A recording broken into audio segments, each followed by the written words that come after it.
எண்ணி துதி செய்வாய். என்னில் அடங்காத கிருபைகளுக்காய் என்றும் தாங்கும் தம்புயமே இயேசுவின் நாமமே. என்றும் தாங்கும் தம்புயமே இயேசுவின் நாமமே. எண்ணி எண்ணி துதி செய்வாய். உன்னை நோக்கும் எதிரியின் கண்ணின் முன்னே பதறாதே. உன்னை நோக்கும் எதிரியின் கண்ணின் முன்னே பதறாதே. கண்மணி போல் காக்கும் கரங்களில் உன்னை மூடி மறைப்பாரே. கண்மணி போல் காக்கும் கரங்களில் உன்னை மூடி மறைப்பாரே. எண்ணி எண்ணி துதி செய்வாய். என்னில் அடங்காத கிருபைகளுக்காய் என்றும் தாங்கும் தம்புயமே இயேசுவின் நாமமே. என்றும் தாங்கும் தம்புயமே இயேசுவின் நாமமே. எண்ணி எண்ணி துதி செய்வாய். யோர்தான் புரண்டு வரும் போல் எண்ணற்ற வரங்களோ. யோர்தான் புரண்டு வரும் போல் எண்ணற்ற வரங்களோ. எலியாவின் தேவனெங்கே உங்கள் விசுவாச சூழ்நிலையில். எலியாவின் தேவனெங்கே உங்கள் விசுவாச சூழ்நிலையில். எண்ணி எண்ணி துதி செய்வாய். என்னில் அடங்காத கிருபைகளுக்காய் என்றும் தாங்கும் தம்புயமே இயேசுவின் நாமமே. என்றும் தாங்கும் தம்புயமே இயேசுவின் நாமமே. எண்ணி எண்ணி துதி செய்வாய். உனக்கெதிராகவே ஆயுதம் வாய்க்காதே. உனக்கெதிராகவே ஆயுதம் வாய்க்காதே. உன்னை அழைத்தவர் உண்மை தேவன். அவர் தாசருக்கு நிதியவர். உன்னை அழைத்தவர் உண்மை தேவன். அவர் தாசருக்கு நிதியவர். எண்ணி எண்ணி துதி செய்வாய். என்னில் அடங்காத கிருபைகளுக்காய் என்றும் தாங்கும் தம்புயமே இயேசுவின் நாமமே. என்றும் தாங்கும் தம்புயமே இயேசுவின் நாமமே. எண்ணி எண்ணி துதி செய்வாய். திறந்த வாசல் முன்னே தீவிரம் பிரவேசிப்போ. திறந்த வாசல் முன்னே தீவிரம் பிரவேசிப்போ. ஒரு மனிதனும் கூட்ட மாட்டான். உன் கர்த்தர் முன் செல்வார். ஒரு மனிதனும் கூட்ட மாட்டான். உன் கர்த்தர் முன் செல்வார். எண்ணி எண்ணி துதி செய்வாய். என்னில் அடங்காத கிருபைகளுக்காய் என்றும் தாங்கும் தம்புயமே இயேசுவின் நாமமே. என்றும் தாங்கும் தம்புயமே இயேசுவின் நாமமே. எண்ணி எண்ணி துதி செய்வாய்.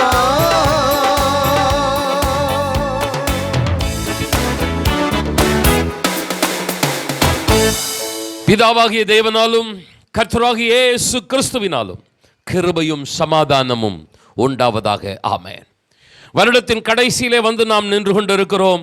இன்னும் சில நாட்களில் புதிய வருடத்தை துவங்க இருக்கிறோம். இதுவரைக்கும் கர்த்தர் நம்மை நடத்தி வந்த பாதைகளை திரும்பி பார்த்து நாம் நன்றி சொல்லக்கூடிய தருணங்களிலே நாம் காணப்படுகிறோம். எத்தனையோ உயர்வு தாழ்வுகள், லாபங்கள் நஷ்டங்கள், சுக துக்கங்கள் கணக்கிட்டு பார்த்தால் கர்த்தர் எத்தனை ஆச்சரியமாய் நம்மை நடத்தி இருக்கிறார். நாம் நிதானிப்பதினாலே வரப்போகிற நாட்களில் நாம் இன்னும் என்ன செய்தால் பிரச்சனைகளிலிருந்து வெளியே வர முடியும், இன்னும் ஆசீர்வாதமான முன்னேற்றத்தை நாம் சந்திக்க முடியும் என்பதை ஆராய்ந்து பார்ப்பது நல்லது.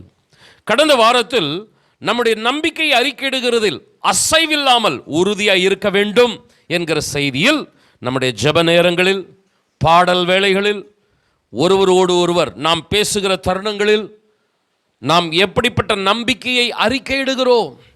ஒருவேளை பலவீனமான நம்பிக்கை உடையவர்களாய் இருப்போமானால் இன்னும் அதிகமான நம்பிக்கை உடையவர்களாய் நாம் மாற வேண்டும்.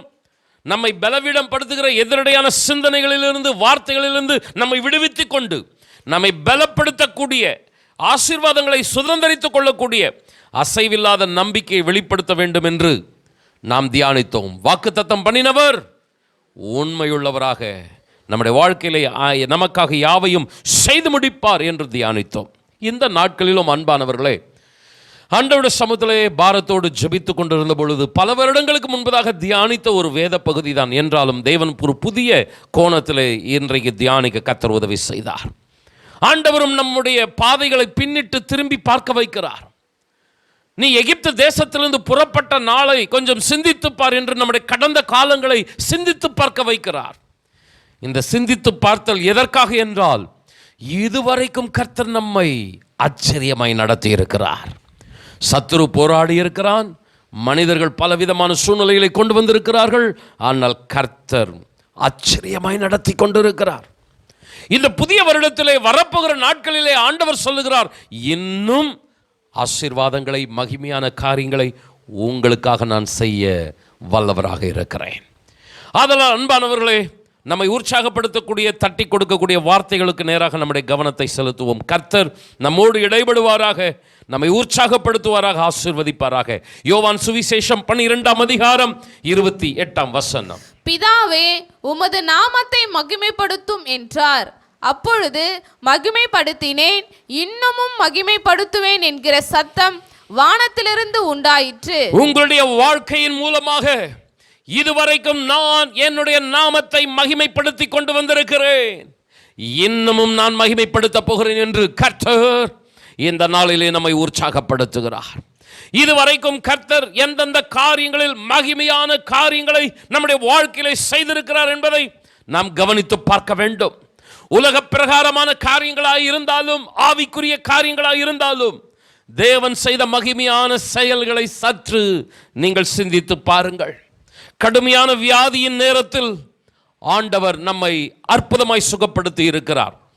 பண நெருக்கடி கர்த்தர் விசாலத்தில் கொண்டு வந்து வைத்திருக்கிறார். குடும்ப உறவுகளில் பிரச்சனை நேரிட்ட சமயத்தில் சமாதானத்தின் தேவனாக ஆளுகை செய்திருக்கிறார். மனிதர்கள் நமக்கு விரோதமாய் எழுந்தின தருணங்களில், நம்மை சத்துரு விழுங்கிவிட எத்தனித்த சூழ்நிலைகளில் ஆண்டவர் நம்மை அற்புதமாய், ஆச்சரியமாய் பாதுகாத்திருக்கிறார், நடத்தி இருக்கிறார்.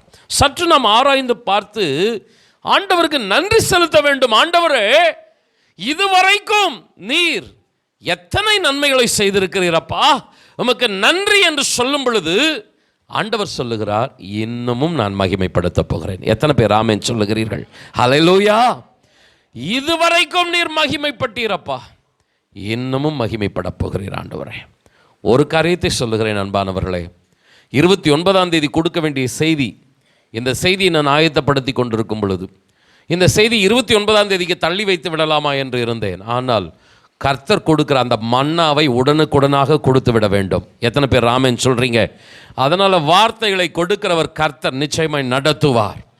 நான் உங்களுக்கு சொல்லுகிறேன் அன்பானவர்களே, இந்த வருடத்தின் இறுதி நாளிலே உட்கார்ந்து அமர்ந்து ஒருவேளை டைரியை எழுதுகிற பழக்கம் உடையவர்களாக இருப்பீர்களானால் உங்களுடைய வாழ்க்கை பின்னிட்டு பார்த்து உயர்வு தாழ்வுகள், லாப நஷ்டங்கள், சுக துக்கங்கள், எத்தனையோ கடினமான சூழ்நிலைகளிலே கர்த்தர் என்ன அழகாய் நேர்த்தியை நடத்தி இன்றைக்கு நிறுத்தி இருக்கிறார் என்பதை பார்த்து நன்றி செலுத்த ஆண்டவர் பக்கத்தில் வந்து சொல்லுகிறார், இதுவரைக்கும் நான் மகிமைப்பட்டேன், இன்னமும் மகிமைப்பட போகிறேன். கொஞ்சம் 2 கரங்களை உயர்த்தி, தகப்பனே, பிரச்சனைகளோடு தான் இருக்கிறோம், போராட்டங்கள், தடைகள், பலவிதமான மன வேதனைகள், வருத்தங்களோடு கூட தான் இருக்கிறோம். ஆனால் திரும்பி பார்க்கிறோம், எத்தனை அற்புதமாய் நடத்தி இருக்கிறீர்.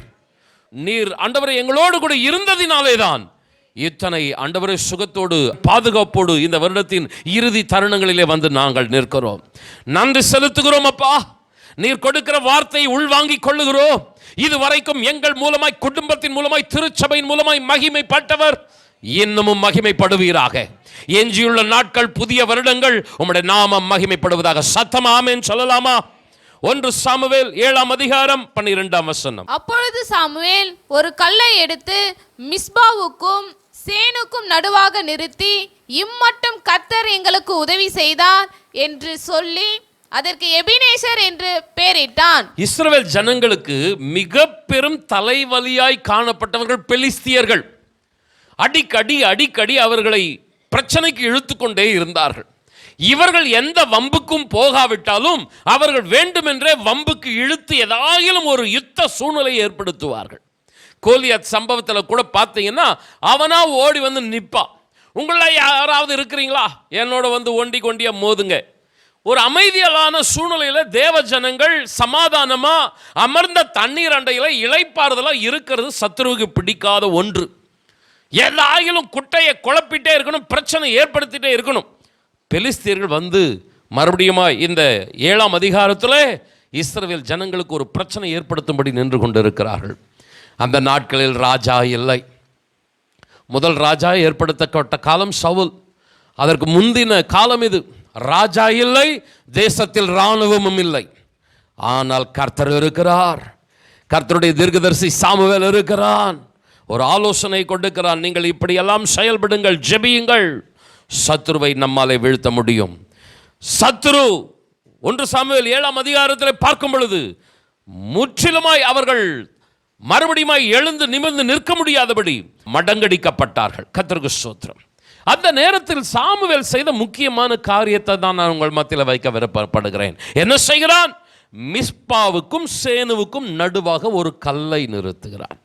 மிஸ்பா தேவனது ஜனங்களுடைய எல்லை, சேன் பெலிஸ்தியருடைய எல்லை. இந்த 2 இடத்துக்கு நடுவில் ஒரு கல்லை நிறுத்தி சத்துரு எத்தனை பிரச்சனைகளை கொண்டு வந்தாலும் இம்மட்டும் கர்த்தர் உதவி செய்தார். எபனேசர் என்ற பெயரை அந்த கல்லுக்கு வைக்கிறான். இந்த கல் சொல்லுகிற செய்தி என்ன தெரியுமா? இம்மட்டும் கர்த்தர் நடத்தினார், இனிமேலும் கர்த்தர் நடத்துவார். ஹல்லேலூயா. இம்மட்டும் கர்த்தர் மகிமைப்பட்டார், இனிமேலும் கர்த்தர் மகிமைப்பட போகிறார். இதுவரைக்கும் கர்த்தர் ஆசீர்வதித்து வந்தார், தடைகளை தகர்த்து. இனிமேலும் இருக்கிற தடைகளை உடை தெரிந்து கர்த்தர் அதிகமாக ஆசீர்வதிப்பார். எத்தனை பேர் ஆமென் சொல்லுகிறீர்கள்? அன்பான சகோதரனை, சகோதரியே, சோர்ந்து போகாதிருங்கள். உங்களுடைய இருதயத்தில் சமாதானம் ஆளுகை செய்வதாக. நீங்கள் கடந்து வந்த பாதைகளை திரும்பி பாருங்கள். சத்ரு எத்தனை போராடி இருக்கிறான். மனிதர்கள் நீங்கள் முன்னேறக்கூடாது என்று எத்தனை சூழ்ச்சிகள் செய்திருக்கிறார்கள். ஆனால் உங்களை பார்த்து ஒன்று கேட்கிறேன், நீங்கள் முன்னேறி கொண்டுதானே இருக்கிறீர்கள். உங்களுடைய பண பிரச்சனைகளில், குடும்ப ஆசீர்வாதங்களில், நன்மைகளில் நீங்கள் வளர்ந்து கொண்டுதானே இருக்கிறீர்கள். சத்ரு போராடினாலும், இன்றைக்கு போராடினாலும், இனிமேல் பட்டு போராடினாலும் கர்த்தரை பார்த்து, ஆண்டவரை பார்த்து சொல்லுங்கள், இம்மட்டும் நீர் மகிமைப்பட்டீர் ஆண்டவரே, இதுக்கு மேலும் நீர் மகிமைப்படுவீராக. எத்தனை பேர் ஆமென் சொல்லுகிறீர்கள்? இது வரைக்கும் உதவி செய்தீர் ஆண்டவரே, இதற்கு மேலும் எனக்கு உதவி செய்வீராக. இது வரைக்கும் நாம் நிர்மூலமாகாது இருக்கிறது கர்த்தருடைய சுத்த கிருபை. Praise the Lord. இது வரைக்கும் நடத்தினவர் இன்மேலும் நடத்துவார். தாவீது சொல்லுகிறான், என் சத்துரு என் மேல் ஜெயங்கொள்ளாததினால் நீர் என் மேல் பிரியமாயிருக்கிறீர் என்று நான் அறிவேன். 41ஆம் சங்கீதம் 11ஆம் வசனம். தாவீதை கொன்று போடும்படியாக சத்துரு தொடர்ந்து வேட்டையாடி கொண்டே இருக்கிறான். காடு, கெபி, வனாந்திரம், மலை, அந்நிய தேசம், அங்கும் இங்கும் தாவீது அலைந்து கொண்டே இருக்கிறான். ஒவ்வொரு நாளும் இரவு படுக்கும் பொழுது அவனுக்குள் ஒரு எண்ணம், காலையிலே நான் எழுவேனா அல்லது சத்துருக்கள் என்னுடைய தலையை வாங்கி விடுவார்களா, நான் மரித்து போய் விடுவேனா தெரியவில்லை. ஆண்டவரே, நான் படுத்துக் கொள்ளுகிறேன். என்னை சுகமாய் தங்கியிருக்க பண்ணுகிறவர் நீர் மாத்திரம்தான். ஒருவேளை காலையிலே நான் எழும்பினால் உம்மை துதித்து ஆராதிப்பேன். ஒருவேளை நான் மரித்தால் தேவ சாயலாக நான் உம்மை சந்திப்பேன். இரவு படுக்கிறான், காலையில் எழுந்து பார்க்கிறான், நீ உயிரோடு தான் இருக்கிறாய் தாவீதே. தன்னை கிள்ளி பார்த்து கொள்ளுகிறான். என்றோ நான் மரித்து மண்ணோடு மண்ணாய் போயிருக்க வேண்டும். இன்று வரை கர்த்தர் என்னுடைய ஜீவனை அற்புதமாய் பாதுகாத்திருக்கிறார். ஒரு செத்த நாயை வேட்டையாடுவது போல என்னை சத்துரு மனிதன் வேட்டையாட துடித்தாலும் இன்று வரைக்கும் மனிதன் ஜெயிக்கவில்லை, சத்துரு ஜெயிக்கவில்லை. நாளுக்கு நாள் தாவீது வர வர பலத்தான் என்ற வார்த்தையின்படி வளர்ந்து பெருகி இருக்கிறேன் நான். தாவீது சிந்தித்து பார்க்கிறான். ஆண்டவரே உமக்கு நன்றி அப்பா, நான் குறைந்து போகவில்லை, நான் வளர்ந்திருக்கிறேன். நான் தேய்ந்து போகவில்லை, நான் முன்னேற்றம் அடைந்திருக்கிறேன். உமக்கு நன்றி ஆண்டவரேன்னு தாவீது சொல்லும்போது கர்த்தர் தாவீதினுடைய கரத்தை பிடிச்சு சொல்கிறார், இதுவரைக்கும் நான் மகிமைப்பட்டேன், இனிமேலும் மகிமைப்படுவேன். கொஞ்சம் கரங்களை உயர்த்தி ஹல்லேலூயா. உங்களுடைய படிப்பு ஸ்தலத்தில், உங்களுடைய வேலை ஸ்தலத்தில், உங்களுடைய குடும்பத்தில், உங்களுடைய பிள்ளைகளுடைய காரியங்களில் கொஞ்சம் இருதயத்தை திறந்த ஆண்டவருக்கு நீங்கள் நன்றி செலுத்த செலுத்த நிச்சயமாக அன்பானவர்களே இன்னும் இன்னும் அற்புதமாய் நடத்துவார். நீங்கள் கடந்து வந்த பாதை மிகவும் கடினமானது. பிரயாணங்களில் எத்தனை ஆபத்து, வேலை ஸ்தலத்தில் எத்தனை பொறாமை, எரிச்சல், வியாதி எத்தனை கொடூரமாய் நம்மை பட்சித்தது. ஆனால் ஒன்றும் நம்மை மேற்கொள்ளவே இல்லை. எல்லாவற்றிலும் கர்த்தர் நம்மை போஷித்து பராமரித்து பாதுகாத்தார். அன்பானவர்களே, நம்முடைய குடும்பம் சிதறி போய்விடுமோ, நிர்மூலமாகிவிடுமோ என்று நினைத்தோம். ஆனால் இன்றைக்கும் நம்மை அற்புதங்களாக, அடையாளங்களாக குடும்பமாய் நிற்க வைத்திருக்கிறார். கொஞ்சம் சத்தமாக ஆமென் சொல்லுங்களேன். இதுவரைக்கும் நடத்தினவர் இனிமேலும் நடத்துவார். ஆண்டவராக இயேசு கிறிஸ்துவின் பாரமான ஜெபத்திற்கு தேவன் கொடுத்த பதில்தான் மகிமைப்படுத்தினேன், இன்னமும் மகிமைப்படுத்துவேன். மறுபடியும் அந்த வசனத்தை நீங்க கவனிக்க கேட்கிறேன். ஆண்டவராக இயேசு கிறிஸ்து பிதாவை நோக்கி ஜெபிக்கிறார், பிதாவே உமது நாமத்தை மகிமைப்படுத்தும். இந்த ஜெபத்திற்கு ஆண்டவர் வானம் திறந்து பதில் சொல்லுகிறார், மகிமைப்படுத்தினேன், இன்னமும் மகிமைப்படுத்துவேன். கொஞ்சம் கவனிக்க அன்போடு கூட கேட்கிறேன். நிறைய வசனங்களை எடுக்க போறதில்லை, ஆனால் உங்களுடைய மனதின் ஆழத்தில் இந்த வசனங்கள் ஆழமாய் பதிய நான் கேட்கிறேன். எத்தனை பேர் ஆமென் சொல்லுகிறீர்கள்? கர்த்தருக்கு ஸ்தோத்திரம். ஆண்டவராக இயேசு கிறிஸ்து ஜெபிக்கிறார், பரலோக பிதாவே என் மூலமாக உம்முடைய நாமம் மகிமைப்பட வேண்டும், உம்முடைய நாமம் உயர்த்தப்பட வேண்டும். இந்த இஸ்ரவேல் ஜனங்களுக்குள் மாத்திரமல்ல, புறஜாதி மக்களுக்கு மத்தியிலும் உம்முடைய நாமம் உயர்த்தப்பட வேண்டும். ஆண்டவரே நீர் உம்முடைய நாமத்தை மகிமைப்படுத்தும். பிரியமானவர்களே, கிறிஸ்துவுக்குள் இருந்த அர்ப்பணிப்பு நமக்குள் இருக்கிறதா? ஆண்டவராக இயேசு கிறிஸ்துவுக்குள்ள என்ன அர்ப்பணிப்பு இருந்தது? ஆண்டவரே நீர் எனக்கு உதவி செய்வதன் மூலமாக உமது நாமம் மகிமைப்பட வேண்டும், என்னோடு கூட நீர் இருப்பதின் மூலமாக உம்முடைய ஆண்டவரே நாமம் புறஜாதிகளுக்கு மத்தியில் உயர்த்தப்பட வேண்டும். அந்த அர்ப்பணிப்பு இருக்கிறதா?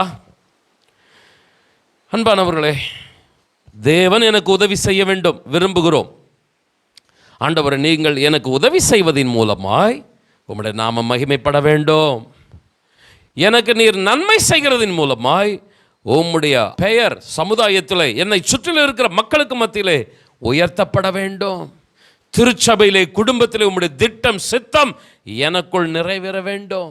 இந்த அர்ப்பணிப்பு இருக்குமானால் கவனிக்க கேட்கிறேன், நிச்சயமாய் பரலோகம் ஒருபோதும் அமைதியாக இருக்கவே இருக்காது. நம்முடைய ஜெபங்கள் வெறும் நம்முடைய மாம்சத்தின் தேவைக்காக, சுய தேவைக்காக மாத்திரம் இருக்குமானால் பெரிதாக ஆண்டவர் இப்படிப்பட்ட வாக்குத்தத்தங்களை கொடுக்கவே மாட்டார். யோவான் சுவிசேஷம் 14ஆம் அதிகாரம் 13ஆம் 14ஆம் வசனங்கள். நீங்கள் என் நாமத்தினாலே எதை கேட்பீர்களோ குமாரனில் பிதா மகிமைப்படும்படியாக அதை செய்வேன். என் நாமத்தினாலே நீங்கள் எதை கேட்டாலும் அதை நான் செய்வேன். 14ஆம் வசனத்தின் கூடுதலான விளக்கம் 13ஆம் வசனம். 14ஆம் வசனம் சொல்லுகிறது, என் நாமத்தினாலே நீங்கள் எதை கேட்டாலும் அதை நான் செய்வேன். எதை கேட்டாலும் என்றால் என்ன அர்த்தம்? அதற்குரிய விளக்கம் 13ஆம் வசனத்திலே காணப்படுகிறது. குமாரனில் பிதா மகிமைப்படும்படியாக நீங்கள் எதை கேட்பீர்களோ அதை நான் செய்வேன். நம்ம என்ன பண்றோம்? 14ஆம் வசனத்தை மாத்திரம் மனசுல வச்சுக்கிறோம். ஆண்டவரே, எதை கேட்டாலும் நான் தருவேன்னு சொன்னீரே அப்பா, இதை தார ஆண்டவரே. அந்த 14ஆம் வசனத்தை மாத்திரம் நம்ம என்ன பண்றோம்? ஜெபத்தில் பயன்படுத்துறோம். அன்பானவர்களே, அந்த ஜெபத்தில் இன்னொன்றையும் சேர்க்கணும். நீர் என்னை ஆசிர்வதிக்கிறதினால், நீர் எனக்கு உதவி செய்வதினால் பிதா குமாரனில் என்ன செய்ய வேண்டும்? மகிமைப்பட வேண்டும். எனக்கு நீர் ஆண்டவரே நல்ல வேலை தர வேண்டும். நல்ல ஒரு அருமையான ஜெபம், தேவையான ஜெபம், நியாயமான ஜெபம். ஆண்டவரே, நீர் எனக்கு வேலையை கொடுப்பீரானால், அந்த வேலை எனக்காக மாத்திரம் என் சம்பாத்தியத்தை நான் எடுத்துக்கொள்ளாம உம்முடைய ராஜ்யம் விரிவடைவதற்கு, உம்முடைய நாமம் மகிமைப்படுவதற்கு என் முதற் பலன்களை செலுத்துவேன். இது பிதா மகிமைப்படும்படியான ஜெபம். எத்தனை பேர் ஆமென் சொல்லுகிறீர்கள்? ஹல்லேலூயா. நல்ல ஒரு திருமண வாழ்க்கை மகனுக்கு அமையணும், மகளுக்கு அமையணும். பெற்றோருடைய உள்ளத்தில் பாரம், பிள்ளைகளுக்கும் அந்த வாஞ்ச, எனக்கு ஒரு நல்ல எதிர்காலம் வரணும். ஆண்டவரே, நீர் நல்ல ஒரு வாழ்க்கை எனக்கு கொடுப்பீரானால், வாழ்க்கை துணையை எங்களுடைய ஆண்டவரே குடும்பத்தில் ஏற்படுத்துவீரானால், ஆண்டவரே நாங்கள் இந்த உலக பிரகாரமான தேவைக்காக மாத்திரம் அந்த இல்லற வாழ்க்கையை பயன்படுத்தாமல் பக்தியுள்ள சந்ததியை நாங்கள் கட்டி எழுப்புவோம். இதோ நானும் கர்த்தர் எனக்கு கொடுத்த பிள்ளைகளும் திருச்சபையிலே அற்புதங்களாக அடையாளங்களாக இருக்கிறோம் என்று சொல்லப்பட்ட வசனத்தின்படி நானும் என் வீட்டாரும் கர்த்தரையே சேவிப்போம், சபைக்கு சாட்சியாக இருப்போம். இது தேவனுக்கு மகிமைப்படும்படியான ஜெபம். எப்படி நாம் ஜெபிக்கிறோம்? என்னுடைய பிள்ளைக்கு, என்னுடைய மகனுக்கு, மகளுக்கு வேலை வேண்டும், வாழ்க்கை வேண்டும். ஆனால் வேலை கிடைக்கிறது, வாழ்க்கை கிடைக்கிறது, அதற்கடுத்து சபைக்கும் அவர்களுக்கும் சம்பந்தமே இல்லாமல் போகிறது. நல்லதல்ல. கிறிஸ்துவுக்குள் இருந்த அர்ப்பணிப்பு நமக்குள் இருக்க வேண்டும். பிதாவே, உமது நாமத்தை மகிமைப்படுத்தும். எத்தனை பேர் ஆமென் சொல்லுகிறீர்கள்? வியாதி சுகமாக வேண்டும், சரீரத்தில் நல்ல ஆரோக்கியம் உண்டாக வேண்டும். இந்த பாரமான ஜெபம் என்னை உட்பட உங்கள் அனைவருக்கும் தேவை. ஆனால் ஆண்டவரே, நீர் சுகம் கொடுப்பீரானால், ஆரோக்கியம் கொடுப்பீரானால், அந்த 9 குஷ்டரோகிங்கிறதா பாருங்க, சுகம் வாங்கின உடனே அவங்க வேலையை பார்த்துன்னு போயிட்டாங்க பாருங்க. அப்படிப்பட்ட நபராக நாங்கள் இருக்க மாட்டோம். அந்த ஒருத்தன் நன்றி செலுத்துவனா இருந்தானே, உம்முடைய ஆலயத்தில் வந்து உம்மை பணிந்து கொள்ளுவேன். ஹல்லேலூயா. நீர் கொடுத்த சரீர சுகத்தில் உம்முடைய நாமத்தை ஆண்டவரே மகிமைப்படுத்தும்படி என் சரீரத்தை தாழ்த்துவேன். இயேசுவை மெய்யான தேவன் என்று நான் உம்மை அறியாத ஜனங்களுக்கு சாட்சி சொல்லுவேன். தாவீது சொல்லுகிறான், சகோதரர்களுக்கு மத்தியிலே உம்முடைய நாமத்தை உயர்த்துவேன். இதுதான் தேவனுக்கு மகிமையான ஒரு ஜெபம். பிரதர் அண்ட் சிஸ்டர், நீங்கள் என் நாமத்தினாலே எதை கேட்டாலும் அதை நான் நிச்சயமாக செய்வார். ஆனால் அதில் அவர்கள் ஒரு கண்டிஷன் இருக்குது, என் தேவனுடைய நாமம் மகிமைப்படும்படி எனக்கு நீர் செய்ய வேண்டும். ஹல்லேலூயா. நீங்கள் கேட்கறதுக்கும் மேலே கர்த்தர் தருவார். எத்தனை பேர் ஆமென் சொல்றீங்க? ஹல்லேலூயா. இந்த வருஷத்தில் ஏன் இன்னும் அந்த ஜெபங்கள் அப்படியே இருக்கிறது? நீங்கள் ஜெபம் பண்ணுறீங்கன்னா, ஆண்டவரே என்னுடைய தேவை சந்திக்கப்படணும், என்னுடைய பிரச்சனை மாறணும், இதோட நீங்க நிப்பாட்டுறீங்க. உங்களுக்கு வேதத்திலிருந்து ஒரு பாத்திரத்தை எடுத்து சொல்லிட்டு நான் மறுபடியும் இந்த யோவான் சுவிசேஷத்துக்குள் நான் வருகிறேன். 1 சாமுவேல் 1ஆம் அதிகாரம் 11ஆம் வசனம். சேனைகளின் கர்த்தாவே, தேவரீர் உம்முடைய அடியாளின் சிறுமியை கண்ணோக்கி பார்த்து உம்முடைய அடியாளை மறவாமல் நிலைத்தருளி உமது அடியாளுக்கு ஒரு ஆண் பிள்ளையை கொடுத்தால் அவன் உயிரோடு இருக்க சகல நாளும் நான் அவனை கர்த்தருக்கு ஒப்பு கொடுப்பேன். அவன் தலையின் மேல் சரவரகன் கத்தி படுவதில்லை என்று ஒரு பொருத்தனை பண்ணினாள். அன்னாளுக்கு பிள்ளை இல்லை என்பது ஒரு நிந்தை, அவமானம் நிறைந்த ஒரு வாழ்க்கை. அவள் மிகவும் வேதனைப்படும்படி குடும்பத்தில் ஒரு அவமானப்படுத்தப்படக்கூடிய சூழ்நிலை காணப்பட்டது. தேவ சமூகத்திற்கு ஓடோடி வருகிறாள். தன்னுடைய இருதயத்தை ஊற்றி ஜெபித்துக் கொண்டே இருக்கிறாள். அவளுடைய ஜெபத்தில், ஆண்டவரே என் நிந்த போனப்பா, எனக்கு ஒரு குழந்தை வரணும் ஆண்டவரே, நான் எவ்வளோ கண்ணீர் விடுறேன் உமக்கு தெரியலையா, என் பிரச்சனை மாற்ற மாட்டீரா. இப்படி மட்டும் அவள் ஜெபம் பண்ணிட்டு இல்லை. கவனிங்க, கர்த்தருக்கு ஸ்தோத்திரம். ஆண்டவரே என்னுடைய நிந்தை போகும்படி, என்னுடைய வாழ்க்கையிலே எனக்கு கனம் உண்டாகும்படி நீர் எனக்கு ஒரு ஆண் பிள்ளையை கொடுக்க வேண்டும். நீர் எனக்கு ஒரு ஆண் பிள்ளையை கொடுக்கும் பொழுது நான் அந்த ஆண் பிள்ளையை நான் உமக்காக வளர்ப்பேன். உம்முடைய ஆண்டவரே ஊழியத்திற்காக என்னுடைய பிள்ளையை நான் அர்ப்பணிப்பேன். அவன் மீது சவரகன் கத்தி படுவதில்லை என்றால் நசரேய விரதத்தில் என் பிள்ளையை சிறு பிராயத்திலிருந்து நான் உருவாக்குவேன். எனக்கு பிள்ளை வேண்டும், நல்ல ஜெபம். ஆனால் எனக்கு நீர் பிள்ளை தருவதினாலே என் தேவை மாத்திரம் சந்திக்கப்படும் என்று நாம் நின்று விட்டால் பெரிதாக தேவனுடைய நாமம் மகிமைப்படாது, ஆசீர்வாதம் மேலும் மேலும் வளராது, வாக்குத்தத்தங்கள் நன்மைகள் பெருகாது. ஆண்டவரே, நீர் எனக்கு குழந்தையை கொடுப்பீரானால் சபைக்கு உபயோகமாக, ஊழியத்திற்கு உதவியாக, உம்முடைய நாமத்துக்கு மகிமையாக என்னுடைய பிள்ளையை உருவாக்குவேன். எத்தனை பேர் ஆமென் சொல்றீங்க? Praise the Lord. நீங்க கவனிச்சு பார்த்தீங்கன்னா அருமையானவர்களே, இது மாதிரி நிறைய உதாரணங்களை நான் சொல்லிட்டே போக முடியும். ஆண்டவராக இயேசு கிறிஸ்துவுக்குள்ள இருந்த அந்த பாரம், பிதாவே உமது நாமத்தை நீர் மகிமைப்படுத்தணும். யார் ஜெபம் பண்றது? ஆண்டவராக இயேசு கிறிஸ்து ஜெபம் பண்றார், எனக்கு நீர் உதவி செய்வதின் மூலமாய் உமது நாமம் மகிமைப்படணும். அண்ணாள் ஜெபிக்கிறாள், ஆண்டவரே நீர் எனக்கு குழந்தை கொடுப்பதின் மூலமாய் உம்முடைய சபையில் ஒரு ஆசீர்வாதம் வரணும். என்ன அழகான ஒரு கமிட்மெண்ட் ப்ரேயர். இந்த ஜபத்துக்கெல்லாம் பரலோகம் சைலண்டாக இருக்கவே இருக்காதுங்க. நீங்கள் நினைக்கிறதுக்கும் வேண்டுவதற்கும் மேலே கர்த்தர் இறங்கி வந்து ஆசீர்வதிப்பார். அண்ணாளுக்கு தேவை ஒரு குழந்தை, தேவனுக்கு தேவை ஒரு தீர்க்கதரிசி. ஆலயத்தில் ஒரு வெறுமையான நிலை இருக்கிறது, ஊழியத்தில் ஒரு தேக்க நிலை இருக்கிறது. ஆண்டவருக்கு ஒரு பாத்திரம் தேவை. இன்றைக்கும் நான் கேட்கிறேன், உங்களுக்கு நீங்கள் நினைக்கிற வேலையை காட்டிலும் அதிகமான உயர்வை தருவார். எத்தனை பேர் ஆமென் சொல்லுகிறீர்கள்? அந்த வேலையிலே என் வயிறு மாத்திரம் திருப்தி ஆகாது ஆண்டவரே, உம்முடைய ஊழியம் தாங்கப்படும். சத்தமா ஆமென் சொல்லுங்க. ஹல்லேலூயா.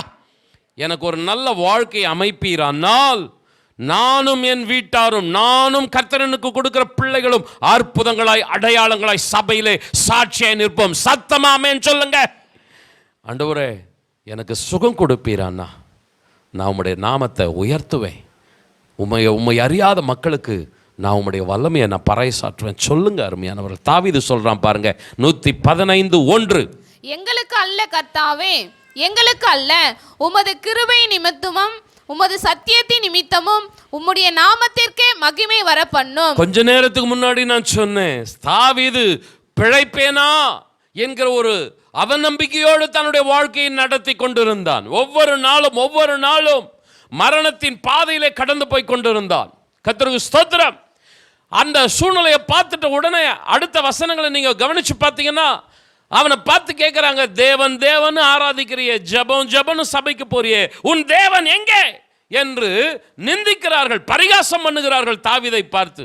உடனே தாவீது சொல்லுகிறான், 115 சங்கீதத்தை முழுசா வாசிச்சு பாருங்க. ஆண்டவரே, என்ன கேள்வி கேட்கிறாங்களே, அவளுடைய தேவன் அல்ல, மெய்யான தேவன் அல்லப்பா, அவைகள் கல்லு, அவைகள் உயிரற்ற மண்ணு, ஆனா என் தேவன் உயிருள்ள தேவனாய் இருக்கிறார். ஹல்லேலூயா. எங்களுக்கு அல்ல கர்த்தாவே, எங்களுக்கு அல்ல, உம்முடைய நாம மகிமைப்படணும். எத்தனை பேர் ஆமென் சொல்றீங்க? கொஞ்சம் சத்தமாக தான் ஆமென் சொல்லுங்களேன். சொந்த பந்தம் அவமானமா பேசுதில்ல, சர்ச்சுக்கு போனியே, ஜெபம் போனியே, என்ன நடந்துச்சுன்னு கேட்குறாங்கல்ல. ஆண்டவரே, நான் யாருன்னு தெரியணும், ஜெபம் பண்ணாதீங்க. ஆண்டவரே, நீர் யாருன்னு என்னுடைய சொந்த பந்தம், என்னை சுற்றிலும் இருக்கிறவர்கள் அறிந்து கொள்ளணும். ஆண்டவரே, ஒரு பாரம் தாவீதுக்குள்ள இருக்கிறது, எங்களுக்கு அல்ல கர்த்தாவே, எங்களுக்கு அல்லப்பா, உம்முடைய நாமத்திற்கே மகிமை உண்டாகட்டும். கொஞ்சம் சத்தமா ஆமென் சொல்லுங்களேன். ஹல்லேலூயா. புறஜாதிகளுக்குள்ள சொல்லணும்ப்பா, கர்த்தர் பெரிய காரியங்களை இவர்களுக்கு செய்தார். நீங்க அந்த சங்கீதத்தை வாசிச்சு பாருங்க. கர்த்தர் இவர்களுக்கு பெரிய காரியங்களை செய்தார்னு சபை விசுவாசி சொல்லல, புறஜாதிகளுக்குள்ளே சொல்லி கொண்டார்கள். கரங்களை உயர்த்தி இந்த சபையில் இருக்கிற ஒவ்வொரு குடும்பத்திற்கும், அக்கம் பக்கத்தில் இருக்கிற வீடுகள் சொல்லணும், ரட்சிக்கப்படாத சொந்த பந்தம் சொல்லணும், ஓ தேவனை தேடி சென்ற இவர்களுக்கு கர்த்தர் பெரிய காரியங்களை செய்தார். கரங்களை தட்டி, ஆண்டவரே, எங்களுக்கு அல்ல, எங்களுக்கு அல்ல, உம்முடைய நாமம் மகிமைப்பட வேண்டும் இயேசுவின் நாமத்தினால. கர்த்தருக்கு ஸ்தோத்திரம். எத்தனை பேர் ஆமென் சொல்றீங்க? தானியேல் புத்தகத்தில் ஒரு வார்த்தை இருக்கிறது, இவ்விதமாய் ரட்சிக்கத்தக்க வேறொரு தேவன் இல்லை. தானியேலை தூக்கி சிங்கக்கேபியில போடுறாங்க. ஷாத்ராக், மேஷாக், ஆபேத்நேகோவை தூக்கி நெருப்பில் போடுறாங்க. அவங்களுக்குள்ள இருந்த ஒரு பாரம் தெரியுமா? இந்த விக்கிரக தேசத்துல என் இயேசுவை மெய்யான தேவன் என்பதை நீர் வெளிப்படுத்தணும் ஆண்டவரே. எங்களுடைய ஜீவனை கூட நாங்கள் பலியாக கொடுக்கிறோம். எங்களுக்கு உயிர் வேணும்ன்ற அல்ல, உம்முடைய நாமம் மகிமைப்படணும். கொஞ்சம் 2 கரங்களை உயர்த்தி ஆண்டவரே, எங்களுடைய இந்திய தேசத்தில் ஆண்டவரே வருகிற ஆண்டுல காலங்கள்ல ஒரு அறிக்கை வெளியிடணும். இவ்விதமாய் ரட்சிக்கத்தக்க வேறொரு தேவன் இல்லை. எங்களுடைய சபையை பயன்படுத்தும், எங்களுடைய குடும்பங்களை பயன்படுத்தும், என்ன பயன்படுத்தும். சத்தமா ஆமென் சொல்லுங்க. ஆண்டவருக்கு மகிமை உண்டாகட்டும். ஆண்டவர் சொல்லுவார், இம்மட்டும் மகிமைப்படுத்தினேன். இன்னமும் பிரதர் சிஸ்டர் ஒரு கமிட்மெண்ட் உண்டாகட்டும் உங்களுக்குள்ள. கர்த்தருக்கு ஸ்தோத்திரம். வருஷத்தின் கடைசியில் வந்திருக்கிறோம். அப்படியே சபைக்கு வர்றது போகிறது ஒரு சாதாரண ஒரு கிறிஸ்தவ வாழ்க்கை வாழ்றதுன்னு இல்லாமல், ஆண்டவரே என்னால் உம்முடைய நாமம் மகிமைப்படட்டும். மறுபடியும் நான் ஆண்டவராக இயேசு கிறிஸ்துவின் ஜெபத்துக்குள்ளே போகிறேன். கர்த்தருக்கு ஸ்தோத்திரம். அந்த பாரமான ஜெபத்தை பாருங்க. பிதாவே உமது நாமத்தை மகிமைப்படுத்தும். கொஞ்சம் முந்தின வசனத்துக்குள்ள உங்களை நடத்துகிறேன். 12:27. இப்போது என் ஆத்துமா கலங்குகிறது, நான் என்ன சொல்லுவேன்? பிதாவே, இந்த வேலை நின்று என்னை இரட்சியும் என்று சொல்வேனோ? ஆகிலும் இதற்காகவே இந்த வேலைக்குள் வந்தேன். இப்பொழுது என் ஆத்துமா கலங்குகிறது. பிதாவே, கலங்குகிற இந்த நேரத்தில் சொல்லுகிறேன், உம்முடைய நாமத்தை மகிமைப்படுத்தும். கொஞ்சம் ஆண்டவருடைய வார்த்தையை கவனிக்க கேட்கிறேன். பலத்த அற்புதங்கள், அதிசயங்கள் ஆண்டவராக இயேசு கிறிஸ்துவின் மூலமாய் தேவன் நடப்பிக்கிறார். குருடர்கள் பார்வையடைகிறார்கள், முடவர்கள் நடக்கிறார்கள், மரித்தவர்கள் உயிரோடு கூட எழும்புகிறார்கள், பிசாசின் கட்டுகள் உடைக்கப்படுகிறது. பலத்த அற்புதங்கள் ஆண்டவரால் நடக்கிறது. திரள் ஜனங்கள் ஆண்டவரை ஒரு ஹீரோவாக தலையின் மீது தூக்கி வைத்து கொண்டாடுகிறார்கள். அப்படிப்பட்ட மேன்மையான சூழ்நிலை உண்டாயிருக்கிறது. கர்த்தருக்கு ஸ்தோத்திரம். அன்பானவர்களே, இந்த நேரத்தில் ஆண்டவர் சொல்லலை பிதாவே உமது நாமத்தை மகிமைப்படுத்துன்னு. ஒரு கடினமான மரண பாதை, இன்னும் சில நாட்களில் ஒரு நெருக்கம், ஒரு போராட்டம், சொல்லனா துயரம் ஆண்டவர் கடந்து போகிறார். அவரை நம்பினவங்க, அவரால் உதவி பெற்றவங்க எல்லாரும் அவரை விட்டு கைவிட்டு தனியாக போகிறாங்க. அவருடைய சீஷர்கள் கூட அவரை அப்படியே தவிக்க விட்டு ஓடி போகிறார்கள். ரொம்ப ரொம்ப கடினமான சூழ்நிலை. ஆத்துமா கலங்குகிறது. தனிமையின் பாதை, மரணத்தின் அந்த பாடுகள், வேதனைகள், அவருடைய உள்ளத்தில் எழும்புகிற கலக்கம் ஒரு ஜெபமாய் புறப்படுகிறது. பிதாவே, இந்த கடினமான சூழ்நிலையில் உமது நாமத்தை மகிமைப்படுத்தும்.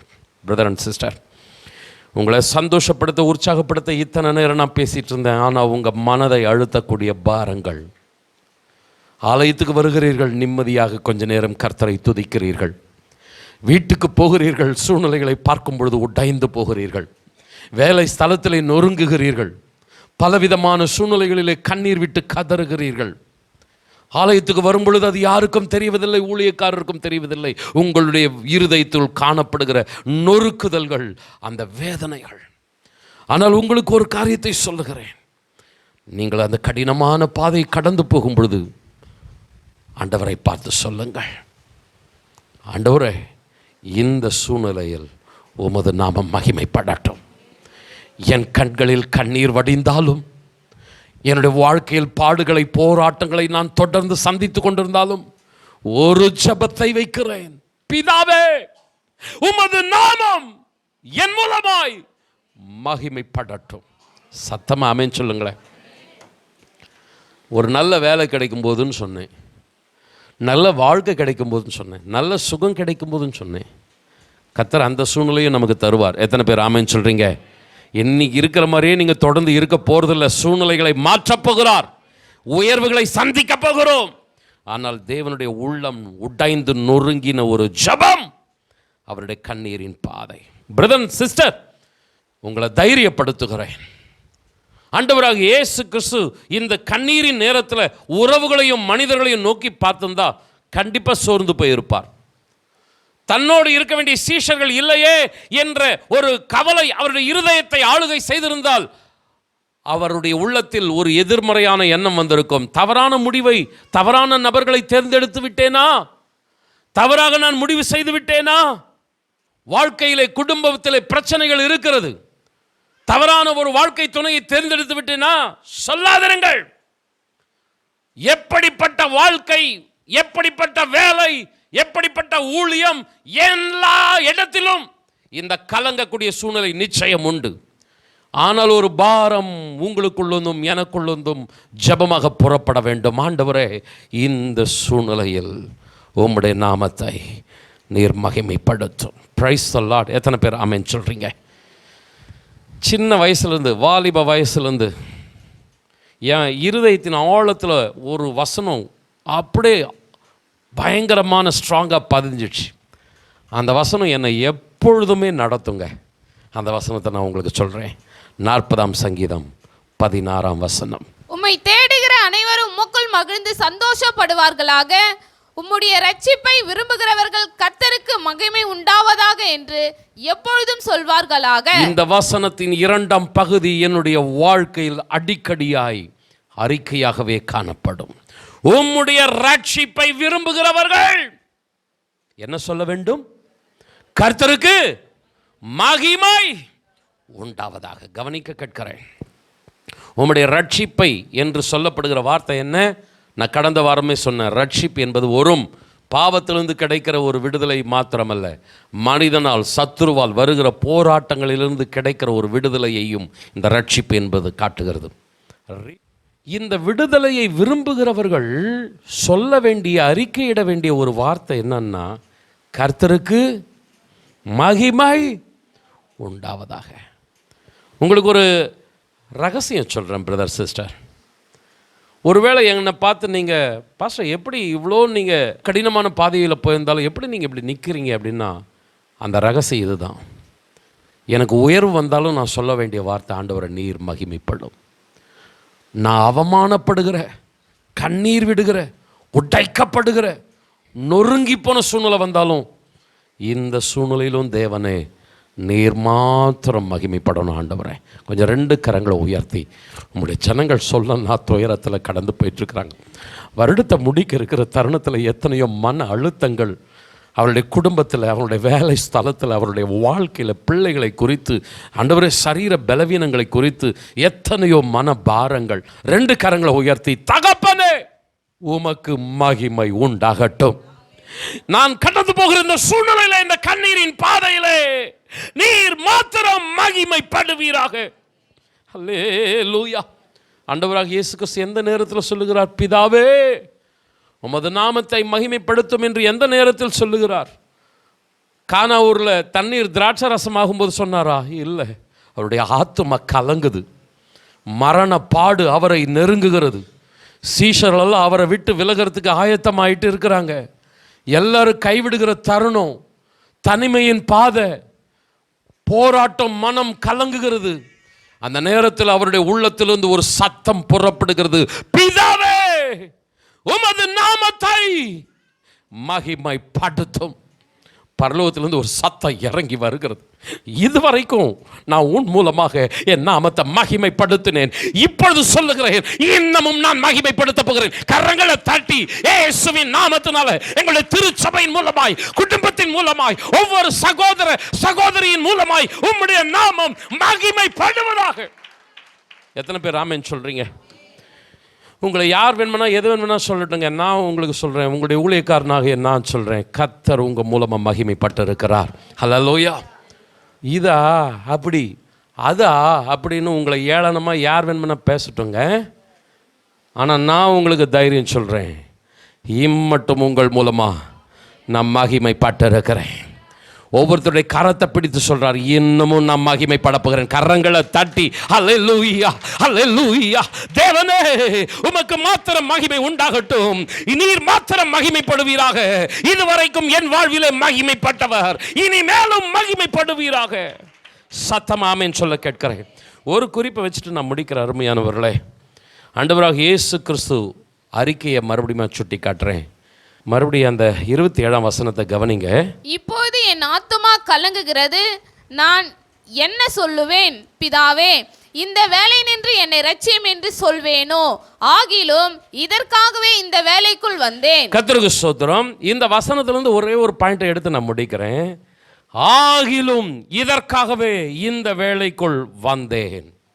இந்த அதிகாரத்தில் ஒரு முக்கியமான சம்பவம் நடக்கிறது.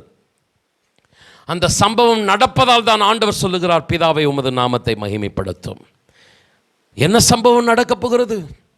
ஆண்டவருடைய சமூகத்திலிருந்து என்ன பாரமான ஒரு ஜெபம் புறப்படுகிறது. அடுத்த வசனங்களை நீங்கள் வாசித்து பாருங்கள், நேரமில்லை. ஒரு கோதுமை மணி நிலத்தில் விழுந்து சாகாவிட்டால் தனித்திருக்கும், செத்ததை ஆகில் மிகுந்த பலனை தரும். இதோ நான் சிலுவை பாடுகளை நான் ஏற்றுக்கொள்ளுகிறேன், நான் மறிக்கப் போகிறேன். ஆண்டவரே, ஒரு ஜெபமப்பா, இந்த சிலுவை பாடுகளை கூட சத்துரு அவமாய் போக பண்ண முயற்சிக்கிறான். என்னுடைய வலி, என்னுடைய வேதனையை கூட அலட்சியமாய் ஒன்றுமில்லாமற் போகச் செய்ய சத்துரு மனிதர்கள் திட்டமிடுகிறார்கள். ஆனால் நான் கடந்து போகிற அந்த வலி வேதனை நீர் மாத்திரம்தான் அறிந்திருக்கிறீர். பிதாவே, உமது நாமத்தை மகிமைப்படுத்தும். எத்தனை பேர் ஆமென் சொல்கிறீங்க? உங்களுடைய பெயின், உங்களுடைய வலி, உங்களுடைய வேதனை, உங்களுடைய பலி, உங்களுடைய தியாகம் அற்பமாக நிறைய பேர் பேசலாம், நினைக்கலாம். கர்த்தருக்கு ஸ்தோத்திரம். ஆனால் சொல்லுங்க ஆண்டவரை பார்த்து, பிதாவே நீர் மகிமைப்பட்டா எனக்கு போதும். ஆமென் சொல்லுங்களேன். அருமையானவர்களை, ஒன்றை சொல்லி நான் முடிக்கிறேன். இதற்காகவே நான் இந்த வேலைக்குள் வந்திருக்கிறேன். ஆண்டவர் மனப்பூர்வமாய் அந்த பாடு மரணங்களுக்குள்ளாய் தன்னை அர்ப்பணிக்கிறார். யோவான் சுவிசேஷம் 2ஆம் அதிகாரம், கானா ஒரு திருமணத்தில் ஆண்டவர் சொல்லுகிறார், ஸ்திரீயே என் வேலை இன்னும் வரவில்லை. இங்க சொல்லப்பட்டிருக்கிற வேலை என்பது ஜாப் அல்ல, டைம். என்னுடைய நேரம் இன்னும் வரல. தண்ணீரை திராட்சை ரசமாக்குகிற அந்த அற்புதத்தில் மரியாள் அவர்கள் ஆண்டவரிடத்தில் போய் அவர்களுக்கு திராட்சை ரசம் இல்லைன்னு சொல்லும்பொழுது, இதோ நான் போகிறேன்னு சொல்லலை, என் வேலை இன்னும் வரவில்லை. அவங்களுடைய பிரதர்ஸ் சிஸ்டர்ஸ் எல்லாம் உட்காந்துருக்குறாங்க. அம்மா அப்பா கிடையாது, அம்மா கூட பிறந்த தம்பிங்க எல்லாமே உட்காந்துருக்குறாங்க இயேசுவோடு கூட. இயேசுக்கிட்ட சொல்கிறாங்க, நீர் இவ்வளோ ஊழியம் செய்கிறீர், இவ்வளோ பாடுபடுறீர், ஆனால் உமக்கு இங்கே மரியாதையே இல்லை, இங்கே வரவேற்பே இல்லை. பிரபலமாக இருக்க விரும்புகிறவன் எருசலேமிலே போய் செய்வான், பட்டணத்திலே போய் செய்வான். நீ பிரபலமாக வேண்டுமா? பட்டணத்துக்கு போ, எருசலேமுக்கு போ, அப்பொழுது உன்னுடைய பேர் இன்னும் பிரஸ்தாபப்படும். நீங்கள் அந்த சம்பவத்தை எடுத்து வாசிச்சு பாருங்க. ஆண்டவர் அங்கே என்ன தெரியுமா சொல்கிறாரு? உங்கள் வேலை, உங்களுடைய டைம் எப்பொழுதுமே ரெடியாக இருக்குது, ஆனால் என்னுடைய வேலை இன்னும் வரவில்லை. ஆண்டவருக்கு நல்லா தெரியுங்க எப்போ என்னுடைய வேலை வரல, எப்போ கர்த்தர் என்னை உயர்த்தணும். ஆண்டவர் கரெக்டாக டைமை வச்சுருக்கிறார்.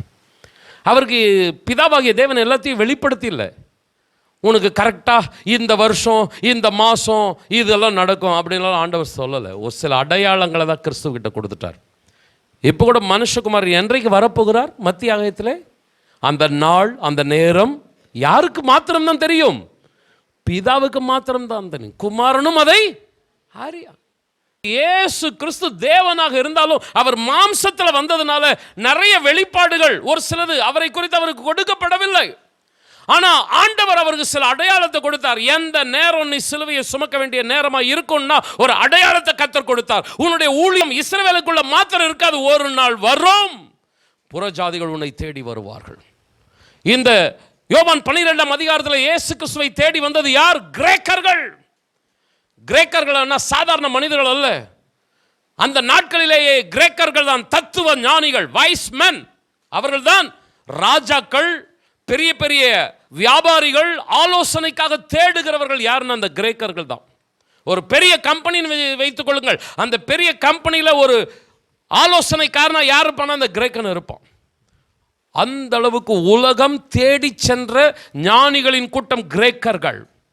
ஆனால் அந்த கிரேக்கர்கள் ஆண்டவர் இயேசுவை தேடி வந்தார்கள். அல்லேலூயா. அந்த அடையாளத்தை பார்த்தோன்னு ஆண்டவர் சொல்லிட்டாரு, ரைட், என்னுடைய பாடுபடுகிற நேரம், நான் மரிக்கிற நேரம் வந்து விட்டது.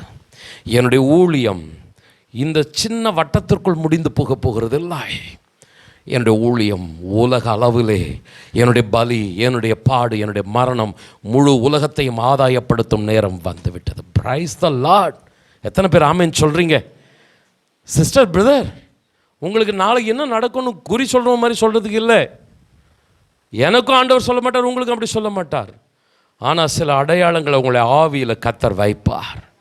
இன்னும் இந்த டிசம்பர் மாதம் கர்த்தருடைய வேலை இன்னும் வரல, ஆனால் நிச்சயமாக ஒரு நாள் வந்தே தீரும். எத்தனை பேர் ஆமேன்னு சொல்கிறீங்க? கொஞ்சம் சத்தமாக ஆமேன்னு சொல்லுங்களேன். பிதாவே, என் ஊழியம், என்னுடைய பாடு, என்னுடைய மரணம் அவமாய் போகக்கூடாது ஆண்டவரே, உம்முடைய நாமம் மகிமைப்படணும் ஆண்டவரேன்னு ஜெபம் பண்ண ஜெபத்துக்கு ஆண்டவர் இதோ மகிமைப்படுத்தினேன், இன்னமும் மகிமைப்படுத்த போகிறேன். இதே பதில ஆண்டவர் சொல்லுகிறார். 12ஆம் அதிகாரம் 23ஆம் வசனம். அப்பொழுது இயேசு அவர்களை நோக்கி, மனுஷகுமாரன் மகிமைப்படும்படியான வேலை வந்தது. இதுவரைக்கும் என் வேலை வரவில்லை, எனக்கு இன்னும் அந்த நேரம் கைகூடி வரவில்லை என்று சொல்லிக் கொண்டிருந்த ஆண்டவர் இப்பொழுது சொல்லுகிறார், இதோ மனுஷகுமாரன் மகிமைப்படும்படியான வேலை வந்துவிட்டது. அல்லேலூயா. நான் செய்தியை முடிக்க இருக்கிற தருணத்தில் ஒன்று சொல்கிறேன். இந்த டைம் என்ன டைம்? ஆண்டவர் பாடுபட போகிறார், மரணத்தை சந்திக்க போகிறார். ஆக்சுவலாக இந்த வசனம் எப்படி இருந்திருக்கணும்? இதோ மனுஷகுமாரன் பாடுபடும்படியான நேரம் வந்துவிட்டது, வேதனைப்பட்டு மரிக்கும்படியான நேரம் வந்துவிட்டது, இதைத்தான் சொல்லி இருக்க வேண்டும். ஆனால் ஆண்டவர் விசுவாசத்தோடு சொல்லுகிறார், மனுஷகுமாரன் மகிமைப்படும்படியான நேரம் வந்துவிட்டது. எத்தனை பேர் ஆமேன்னு சொல்கிறீங்க? உலகம் உங்களை பார்த்து சொல்லுது, மனிதர்கள் உங்களை பார்த்து சொல்கிறாங்க, பரிதாபமான ஒரு பிறவிப்பா நீ, துக்கத்தை துன்பத்தை அனுபவிக்கிறதையே நீ பிறந்தையா, உன்னுடைய வாழ்க்கை ஃபுல்லாக இதுதானா அப்படின்னு உலகம் உங்களை பார்த்து சொல்லணும். ஆனால் நீங்கள் உங்களை பார்த்து அப்படி சொல்லாதீங்க, நான் பரிதாபமானவன், நான் இதுக்கு வேதனையிலாவே பிறந்திருக்கிறேன் அப்படின்னு சொல்லாதீங்க. நான் மகிமைப்படும்படியான நேரத்தை கர்த்தர் எனக்காக வைத்திருக்கிறார். கரங்களை தட்டி ஹல்லேலூயா ஹல்லேலூயா முழங்கற்படிடுவோமாக. என் அன்பு சகோதரனே, கடினமான பாதையை கடந்து போய் கொண்டு இருக்கிறீர்கள். இந்த வருடத்தை முடிக்கும் பொழுது கூட பிரச்சனைகள் அதிகமாகிறது. இந்த 11 மாதங்கள் இல்லாத சூழ்நிலை இந்த 12ஆவது மாதத்திலே உங்களை நெருக்கி கொண்டு இருக்கிறது. நீங்கள் சொல்லிக் கொண்டு இருக்கிறீர்கள், ஐயோ நான் வேதனைப்படுகிற மாதம், நான் கண்ணீர் விடுகிற வருடம் வந்து கொண்டிருக்கிறது. இல்லை இல்லை, கர்த்தர் உங்களை பார்த்து சொல்லுகிறார், கரங்களை தட்டி, இதோ நான் மகிமைப்படுத்தினேன், இன்னமும் மகிமைப்படுத்த போகிறேன், என்னுடைய திட்டங்கள் நிறைவேறும். மனிதன் சத்துரு எத்தனை உங்களுடைய பாடுகள் பிரயாசங்கள் அவமாய் போகும்படி எத்தனைத்தாலும் ஹல்லேலூயா நான் உங்கள் மூலமாய் மகிமைப்பட போகிறேன். கரங்களை தட்டி ஹல்லேலூயா ஹல்லேலூயா ஹல்லேலூயா ஹல்லேலூயா. ஆண்டவருடைய இருதயத்திலிருந்து பாரத்தோடு ஜெபம். 2 கரங்களை உயர்த்தி, பிதாவே உமது நாமத்தை மகிமைப்படுத்தும், உங்க நாமம் உயரணும், இன்று மேன்மை அடையணும், பாடுவேன் பாடுவோம் அல்லேலூயா. உங்க நாமம் உயரணும், இன்று மேன்மை அடையணும், பாடுவேன் பாடுவோம் அல்லேலூயா.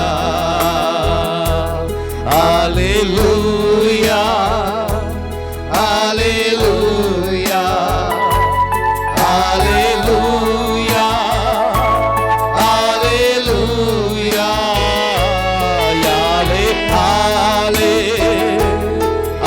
hallelujah, Yahweh, hallelujah.